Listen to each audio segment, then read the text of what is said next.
어, 오늘은 누구의 이웃이 될 것인가 라는 제목으로 하나님 말씀 증거하겠습니다. 오늘도 주님 앞에 예배하러 나온 저와 여러분 위에 하나님의 크신 은혜와 축복이 함께 하시기를 바랍니다. 2018년 어느 저녁 부산의 한 도로에서 50대 남성이 교통사고를 당해 도로에 쓰러지게 되었습니다. 많은 사람들이 교통사고를 당한 것에 대해서 보고 차량 속도를 줄이긴 했지만 그냥 지나가고 아무도 차에서 내리지 않았습니다. 근데 그때 길을 지나던 한 이주 노동자가 망설이지 않고 차에서 내려 그 사람에게 달려갔습니다. 그 사람은 한국말도 서툴렀고 괜히 도왔다가 나중에 책임을 질까 봐 두려웠다라고 나중에 고백하게 됐습니다. 하지만 그 순간 사람이 쓰러져 있는데 그냥 지나칠 수 없다고 했습니다. 그래서 위험을 무릅쓰고 피해자를 안전한 곳으로 옮기고 자신의 휴대전화로 119에 신고를 했습니다. 그래서 구급대가 도착할 때까지 피해자의 손을 꼭 잡고 서툰 한국말로 괜찮다고 조금만 기다리라고 그 피해자를 다독였습니다. 사람들은 나중에 이렇게 말했습니다. 자신도 어려운 처지에 있는 이주 노동자가 우리보다 더 큰 용기와 사랑을 보여주었다. 이게 신문 기사에 난 이야기입니다. 참된 이웃이 누구인가라고 하는 고민이 드는 장면입니다. 국적도 언어도 종교도 달랐지만 도움이 필요한 사람을 보고 주저없이 다가가는 것, 그게 오늘 이 선한 사마리아인 이야기와 꼭 닮은 모습입니다. 여러분들 잘 아시는 오늘 누가복음 10장 25절부터 나오는 이 선한 사마리아인 비유는 끊임없이 저에게도 질문하는 질문 중에 하나입니다. 그게 뭐냐면 예수님에게 이 율법학자가 질문하는 건 누가 내 이웃입니까? 역으로 저한테 질문하는 거는 과연 나는 누구의 이웃이 되어주는가? 라고 하는 질문이죠. 그 질문이 저에게도 있습니다. 나는 누구의 이웃이 될 것인가? 나는 누구의 이웃이 되어주고 있는가? 라고 하는 질문입니다. 이 질문은 누가 내 이웃입니까? 라고 하는 이 편협한 질문들을 깨트리고 사랑의 주체로서 내가 어떤 존재가 되어야 되는지 주님이 말씀하시는 바로 그 도전적인 질문입니다. 오늘 이 시간 우리가 이 질문 앞에 스스로를 다시 한번 일깨우시고 과연 나는 누구의 이웃이 되어주고 있는지 돌아보시면서 오늘 말씀을 묵상하시고 은혜 받고 삶을 돌이키시는 성도님들이 되시기 바랍니다. 오늘 본문은 한 율법 교사가 선한 의도도 아니었습니다. 율법 교사가 나타나서 선생님, 질문의 시작이 이래요. 선생님, 내가 무엇을 하여야 영생을 얻겠습니까? 라는 뜻으로 물어봅니다. 지난주, 지지난주 성서일과의 내용은 계속 뭐였냐면 예수님의 제자는 어떻게 살아가야 됩니까? 예수님의 제자는 어떤 사람들입니까? 이런 질문이었잖아요. 오늘 성서일과는 예수님의 제자는 그러면 어떻게 살아야 되는지 구체적인 것을 보여주는 게 오늘 본문입니다. 그래서 한 율법 교사라고 하는 것은 율법을 잘 알고 연구하고 묵상하는 수준이 우리들이 생각하는 수준보다는 더 많은 사람들이에요. 어떻게 보면 신학대학교 교수 정도 되는 사람이 지금 물어보는 겁니다. 율법을 잘 알고 그걸 나름대로 열심히 지키고 가르쳤던 사람이 오늘 예수님에게 정말 예수님을 시험하려고 예수님에게 질문하는 것이 이것이죠. 그래서 예수님이 어떻게 배웠느냐? 너는 어떻게 알고 있냐? 율법 교사니까. 그렇게 물으셨을 때 그는 뭐라고 대답하냐면 내 마음을 다하고 목숨을 다하고 힘을 다하고 뜻을 다하여 주 너의 하나님을 사랑하고 내 이웃을 내 몸과 같이 사랑하라. 성경에 있는 부분들을 종합해서 이야기를 하지요. 나중에 예수님이 얘기하는 것도 첫 번째 계명과 두 번째 계명 이게 마찬가지입니다. 율법 교사는 정확하게 성경의 율법의 맥을 짚고 있었어요. 그래서 이렇게 하면 됩니다 라고 예수님께 말했습니다. 예수님 뭐라고 얘기하시냐면 그래, 맞다, 옳도다, 그러면 가서 행해라 라고 이야기하세요. 사실 이 이야기가 거기서 끝나도 되는 이야기입니다. 근데 이 율법학자가 뭐라고 얘기하냐면 그 다음이 이제 문제가 시작되는 거예요. 같이 한번 읽어주세요.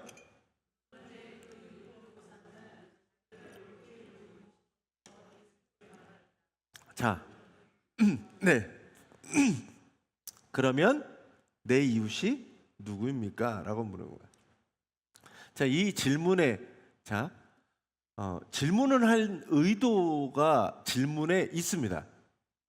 그러니까 질문을 왜 하는지 저는 그 의도를 생각하셔야 돼요. 정치인들도 말하는데 말이 겉으로 드러나는 게 다가 아니라 그 안에 하고 싶은 의도가 숨어 있어요. 오늘 마찬가지입니다. 내 이웃이 누구입니까? 라고 질문하는 이 율법학자한테는 질문의 의도가 숨어 있는 겁니다. 뭐냐 하면 내 이웃이 누구입니다 라고 이야기할 때 자기를 옳게 보이고 싶은 거였어요. 나는 내 이웃이 누구인지 알고 그 이웃에게 사랑을 베풀고 내 몸과 같이 사랑을 베풀고 있습니다 라고 이야기하는 것을 예수님께 보여주고 싶었던 마음에 이 질문을 던진 겁니다. 근데 이 질문의 의도는 뭐냐면 내가 내 이웃을 사랑하고 있는데 내 이웃이 누구냐 하면 내 이웃의 범주를 정해놓고 이 사람들은 내가 사랑하고 있습니다 라고 말하고 싶은 거였어요. 구체적으로 얘기하면 사랑의 대상을 제한하고 있었습니다. 제한하고 싶은 거예요. 이웃의 한계를 제한하고 싶었던 거예요. 내가 이미 사랑하고 내 이웃 친구라고 하는 사람들, 그 사람들을 사랑하는 것으로 충분하지 않냐? 특정 사람들만 내 이웃으로 간주하면 되지 않냐라고 지금 예수님께 되묻는 질문이라는 거죠.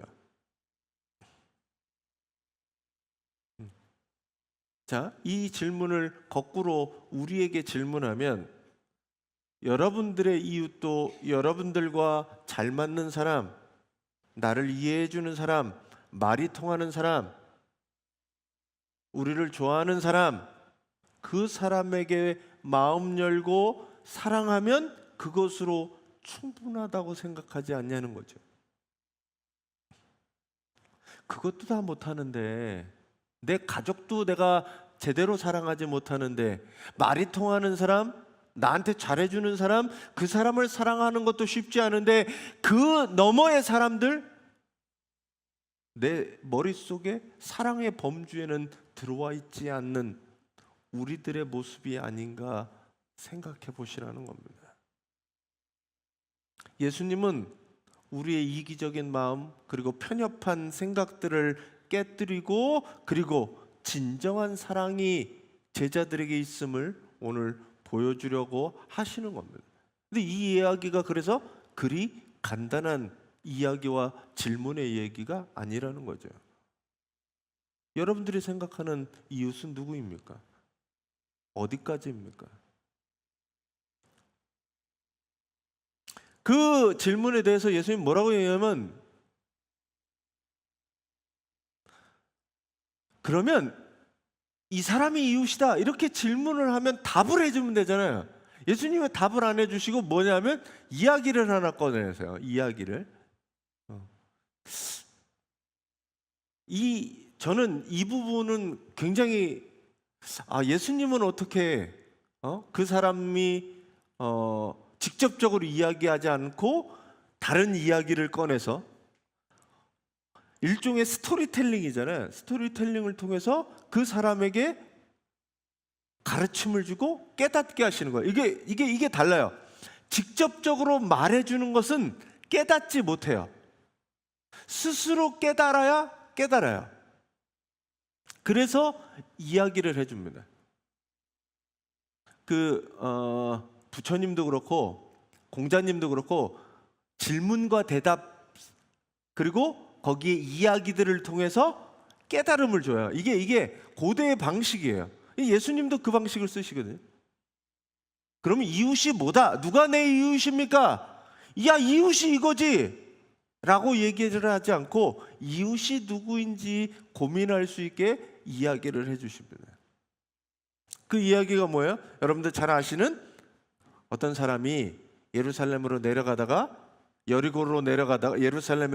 여리고로 내려가다가 강도를 만나서 가진 모든 것 빼앗기고 그리고 옷까지 벗겨진 채 피를 흘리고 아마 죽기 직전이었던 것 같아요. 근데 그 길을 유대 광야를 가보시면 그럴 수밖에 없습니다. 유대 광야는 이렇게 언덕 하나 그리고 이렇게 언덕 하나 이렇게 언덕이 많이 있어요. 그래서 언덕하고 언덕 사이에 여기 좁은 골목들이 어두워요. 거기 강도가 나타나면 잘 알 수가 없어요. 그런 구조를 갖고 있어요. 그 유대 광야 자체가. 그러니 이 밑으로 가다 보면 어느 날 갑자기 강도가 나타나면 잘 보이지도 않고 뺏기고 그 다음에 그 사람이 그 길로 지나다니지 않으면 잘 보이지가 않아요. 하여간 그 길을 강도가 나타나서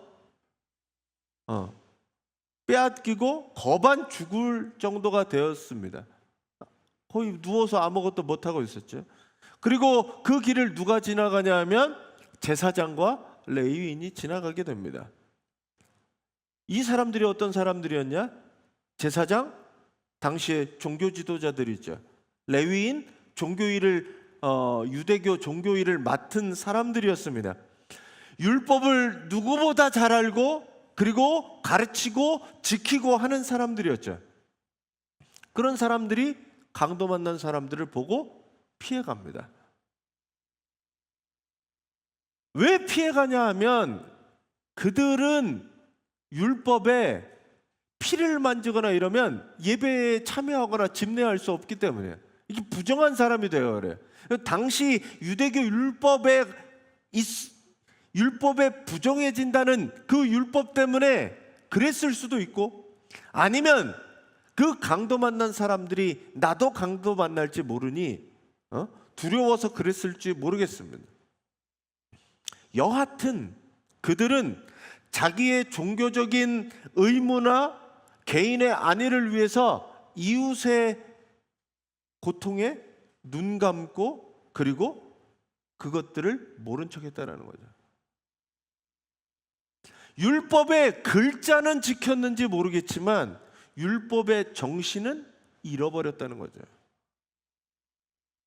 율법의 가장 큰 정신은 아까 얘기했던 하나님을 사랑하고 이웃을 사랑하라고 하는 그 율법의 정신을 잃어버린 율법의 문자를 지키는 것 아무 의미 없었다는 겁니다. 그들이 예배하러 드리는 그 길은 사랑의 길이 아니었고 그들의 발걸음은 사랑을 향한 게 아니었습니다. 근데 어떤 한 사마리아 사람이 지나가게 돼요.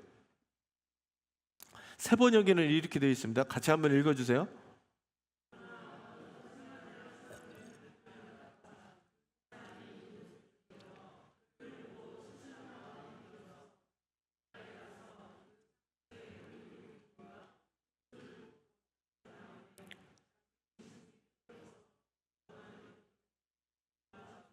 자, 잘 아시는 얘기지만 유대인과 사마리아 사람들의 관계는 그리 좋은 관계가 아닙니다. 이게 이방인보다 못한 사람들이 사마리아 사람이라고 생각했고 유대인하고는 거의 적대시 되는 사람들이었어요. 어떻게 보면 사마리아 사람하고 나하고 부딪히는 거, 말을 섞는 거, 숨을 쉬는 것조차 싫어할 수도 있었습니다. 근데 그 사람이 다가오는 거예요. 그리고 나를 만지는 거죠. 이 사람이 강도 만난 사람 보고 여기 세번역에는 측은한 마음이 들었다라고 되어 있고 개정개혁에서는 불쌍히 여겨서라고 하는 마음이 들었다라고 얘기합니다. 이 불쌍히 여기는 마음, 측은한 마음은 누가 갖는 거냐면 예수님이 사람들에 대해서 불쌍히 여기사라고 하는 그 단어를 같이 써요. 주여 나를 불쌍히 여기소서라고 주님을 불렀던 사람처럼 이 불쌍히 여기다라고 하는 마음이 중요합니다. 불쌍히 여기는 마음은 누가 갖고 있는 거냐면 하나님이 갖고 있는 거예요. 이 자비와 자애. 사람들을 불쌍히 여기사 사람들을 구원하시기 위해 오신 거죠. 그 하나님의 마음을 지금 누가 갖고 있냐면 이 사마리아인이 갖고 있는 겁니다. 그 사마리아인은 그냥 그 사람이 넘어져 있는 걸 보고 아무것도 생각하지 않고 상처에 이 당시에 올리브 기름이 상처를 낫게 하는 약이었으니까 올리브와 포도주를 부은 거예요. 소독하고 약을 발라준 거죠. 그리고 거기다 놔두면 죽으니 자기 짐승에 태워서 여관으로 가서 맡깁니다. 그리고 돈까지 주죠. 그리고 이 사람을 돌봐주라. 비용이 더 들면 내가 다시 돌아올 때 갚아주겠다라고 이야기합니다. 놀랍지 않습니까? 멸시받던 사마리아인이 율법을 잘 알고 잘 행하고 율법을 지키고 설교하는 이 제사장 레위인이 하지 못한 사랑의 실천을 보여주고 있습니다. 종교적 의무나 사회적 편견이나 심지어 개인의 손해까지도 생각하지 않고 필요한 사람에게 집중하게 됩니다.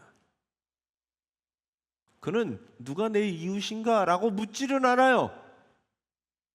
누가 내 이웃이냐 묻는 사람은 이웃이냐 이웃이지 않느냐를 가르려고 하는 사람이지, 이 선한 사마리아인은 누가 내 이웃인지 묻지 않아요. 왜냐하면 모든 사람이 내 이웃이니까요. 그래서 특히 강도당한 이 사람을 찾아가서 이웃이 되어줍니다. 그의 발걸음은 사랑의 발걸음이었고 그의 행동은 희망의 씨앗이었습니다. 그렇게 한 거예요. 이 사람이 먼저 가난하고 약하고 곤경에 처하고 어려움에 당한 사람들에 대해서 먼저 가서 이웃이 되어주는 겁니다. 누가 이웃이 되어주냐고요? 먼저 가서 이웃이 되어주는 거예요. 당신은 잘 모르겠지만 내가 당신의 이웃입니다 라고 찾아가 주는 겁니다. 이게 바로 제자들이 살아가는 방식이라는 거죠. 자, 이 이유를 마친 다음에 예수님이 하시는 이야기가 가서 너도 이와 같이 하라는 겁니다. 예수님이 묻습니다. 이거 같이 한번 읽어주세요. 네.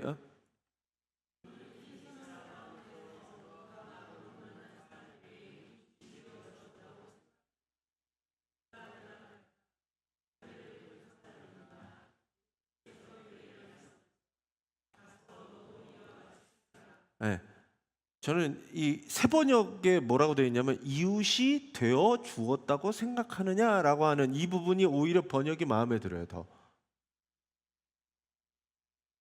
세 사람 중에 이웃이 되어준 사람은 누구냐? 이웃이 누구냐라고 묻지 않고 이웃이 되어 주었다고 생각하느냐라고 묻는 거예요. 예수님이 누가 이웃이 되어 주었어요? 제사장이에요? 레위인이요? 사마리아인이에요? 자비를 베푼 사람, 아까 불쌍히 여기는 마음하고 같은 거죠. 자비를 베푼 사람이 이웃이 되어주는 겁니다. 그리고 예수님은 뭐라고 얘기하냐면 가서 너도 이와 같이 하여라 라고 이야기해요. 그러면 다른 말로 얘기해서 여러분들은 어떻게 이웃이 되어줘야 돼요? 자비를 베풀어 주는 거죠. 자비를 베풀어 주는 거죠. 네?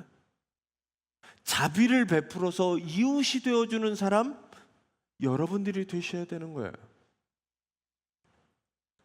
이 비유의 핵심은 뭐냐 하면 율법 교사는 자기가 율법을 잘 안다고 생각하면서 이웃이 누구와 이웃이고 누구는 이웃이 아닙니다 라고 사랑의 대상을 제한하려고 했지만 예수님은 그 폼을 다 바꾸세요.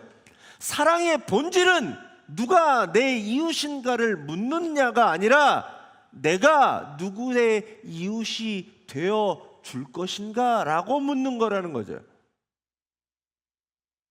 질문을 바꾸셔야 돼요. 누가 내 이웃이어서 내가 그들을 도와줄 겁니까? 라고 묻는 게 아니라 내가 어떤 사람에게 이웃이 되어 주어야 합니까? 라고 바꿔야 돼요. 여러분들의 삶이 이웃이 누구, 내가 그래서 이웃은 사랑하고 이웃 아닌 사람은 나 몰라라 해도 되는 게 아니라 필요한 사람에게 이웃이 되어주는, 내가 누구에게 이웃이 되어줄 수 있는가 라는 것을 내 삶을 통해서 항상 묻고 이웃이 되어주는 사람들이 되셔야 됩니다. 그게 바로 사랑의 대상을 규정하기보다는 사랑의 주체로서 우리가 어떤 존재로 살아가야 함을 우리에게 보여주시는 겁니다. 여러분들에게는 그 능력이 있습니다. 내가 뭘 할 수 있는 게 아니에요. 여러분들에게 능력이 있어요. 여러분들에겐 사랑할 능력이 있고 여러분들은 그 사랑을 베푸실 힘이 있습니다. 우리는 예수 그리스도에게 사랑을 받은 자로서 우리의 사랑을 다른 사람에게 기꺼이 내어줄 수 있어야 합니다. 이게 바로 제자라고 하는 사람들이죠. 우리 주변에 생각보다 강도 만난 사람처럼 쓰러져 있는 사람들이 생각보다 많이 있습니다. 교회 안에도, 그리고 우리 주변에도, 심지어 우리 가정에도 있을 수 있습니다. 가정에서 상처받아 마음을 다친 가족에게 따뜻한 말 한마디와 경청으로 다가가고, 직장에서 따돌림 당하는 동료에게 먼저 손 내밀어 주고, 점심 식사를 제안하거나 차를 대접할 수도 있고, 작은 격려를 보낼 수도 있습니다. 학교를 다니는 사람들은 정말 왕따 당하는 친구에게 먼저 손 내밀고 친구가 되어줄 수도 있습니다. 우리 사회 속에서 이주민, 장애인, 노숙인, 그리고 소외당하고 약한 자들의 친구가 되어줄 수 있는 사람들이 여러분입니다. 선입견을 버리고 종교적인 신념들을 좀 내려놓고, 사랑에는 종교적인 신념이 없어요. 쟤는 불교단인데 쟤는 절단인데 그래서 사랑을 포기하거나 사랑하지 않으면 안 돼요. 네? 불상에다가 막 십자가 거놓고 그러면 안 돼요. 그게 기독교가 뭐가 됩니까? 저 사람은 이슬람인이니까 죽어도 돼? 이런 게 어디 있어요?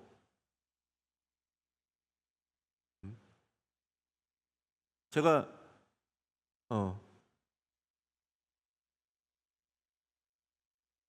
해외 연수 가면서 그 당일날 미국하고 이란에다가 미사일을 막 쏴대가지고 제가 이렇게 비행기가 한참 돌아갔어요. 이란이라고 해서 죽어 마땅한 사람들이 아니에요. 가끔 기독교인 중에 이슬람교인들은 죽어야 되는 테러리스트처럼 생각하시는 분들, 그러지 않아요. 우리의 사랑이 누구에게 한계져 있는 것들을 넘어서 선입견과 편견과 기독교적 시각, 종교적인 신념들을 내려놓고 사랑은 불쌍히 여겨주는 마음으로 출발하는 겁니다. 여러분들이 그 사람들을 볼 때 여러분들은 어떤 마음들이 드세요? 저 사람 누가 저 사람을 도와주겠지. 나 아니어도, 나도 바쁜데, 아니 괜히 다가갔다가 귀찮아지고 불편해지고 내 시간 낭비하고 할 수 있잖아 라고 하며 우리의 눈을 감고 돌아서는 일들이 우리에게도 있습니다. 그때 우리는 이 제사장과 레위인처럼 그렇게 지나가는 사람이 됩니다. 사랑의 이유를 찾기보다 사랑하지 않을 이유를 먼저 찾아야 합니다. 오늘 가서 너도 이와 같이 하라는 말이 그냥 선행을 베풀러 이게 아니에요. 이 정도가 아니에요. 가서 이웃이 되어줘라. 불쌍히 여겨주고 너희들이 친구가 되어주고 그들과 함께 해줘라 라고 하시는 말씀입니다. 사랑은 말이 아니라 행동입니다. 가까이 다가가는 것입니다. 편견과 이기심을 깨뜨리고 시간과 물질 그리고 에너지를 희생할 수밖에 없는 게 사랑입니다. 오늘 이 사마리아인은 자비의 마음을 불쌍한 마음을 느끼고 그걸 행동으로 옮겼던 사람입니다. 그리고 거기서 끝나지 않고 내가 다녀와서 더 비용이 나오면 갚아주겠다라고 이야기하십니다. 사랑은 불편할 수도 있고 때로는 위험할 수도 있습니다. 하지만 그게 진짜 사랑이고 그 사랑을 통해 세상은 변화될 수 있습니다.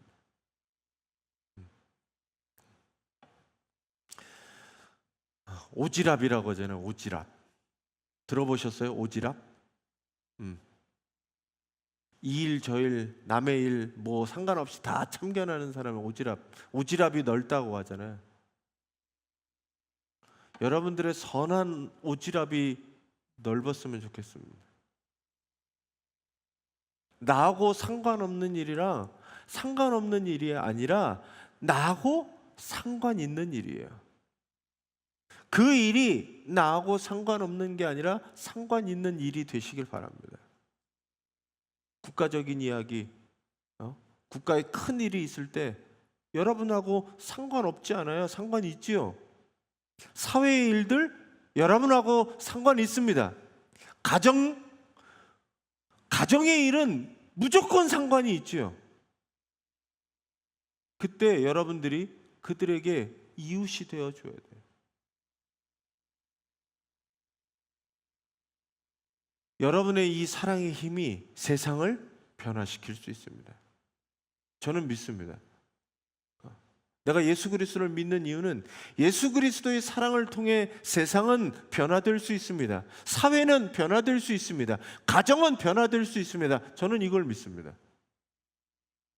내가 먼저 가서 희생해주고 도와주는 일, 그리고 용서해주고 불쌍히 여겨주고 자비를 베푸는 일, 그 일을 통해 우리는 바꿀 수 있습니다. 말씀을 정리하겠습니다. 오늘 예수님이 이 선한 사마리아 이야기를 통해 제자들에게 말씀하시는 건 뭐냐면 가서 너도 이와 같이 하라라고 하는 이 명령입니다. 이 명령이 우리에게 부담이 아니라 하나님의 사랑을 받은 사람으로서 누릴 수 있는 특권이고 기회입니다. 아무나 그렇게 할 수 있지 않아요. 사랑을 받은 사람만 그 사랑을 나눌 수 있습니다. 말로만 사랑을 외치는 것이 아니라 고통받는 이웃에게 기꺼이 가까이 다가가고 손을 내밀어 상처를 싸매주고 때로는 우리의 희생을 감수하며 사랑을 실천하는 이웃이 되어 주어야 합니다. 우리의 작지만 위대한 사랑의 행동들을 실천할 때 우리 주변은 더욱 따뜻해지고 희망으로 가득 찰 것입니다. 이 땅에 하나님의 나라가 임하기를, 그리고 하나님의 은혜와 사랑이 흘러가기를 주님은 원하시는데, 그 일들을 누가 감당해야 되느냐? 예수 그리스도를 따라가는 여러분들이 하시는 일입니다. 바라기는 예수 그리스도를 닮은 선한 사마리아와 같은 교회, 그리고 성도가 되시기를 주님의 이름으로 간절히 축원합니다. 네. 우리는 할 수 있습니다. 다른 교단, 다른 교회는 모르겠어요. 우리 교회는 최소한 그런 허물들, 담들, 벽들, 그걸 좀 몰아내고, 정치적인 이념, 그리고 종교적인 신념 조금은 내려놓고, 오늘 예수님이 이 선한 사마리아인의 이야기를 말씀해 주시는 그 이야기를 듣고 실천하는, 가서 이와 같이 하라는 주님의 음성을 듣고 실천하는 성도들이 되시기 바랍니다. 주님이 여러분들을 사랑하시고 여러분들 안에 주님의 사랑이 있습니다. 나를 불쌍히 여기시고 용서하셨듯이 여러분들도 그 사랑을 베푸시고, 이 불쌍히 여기는 마음이 여러분 가운데 함께 하시기를 간절히 바랍니다.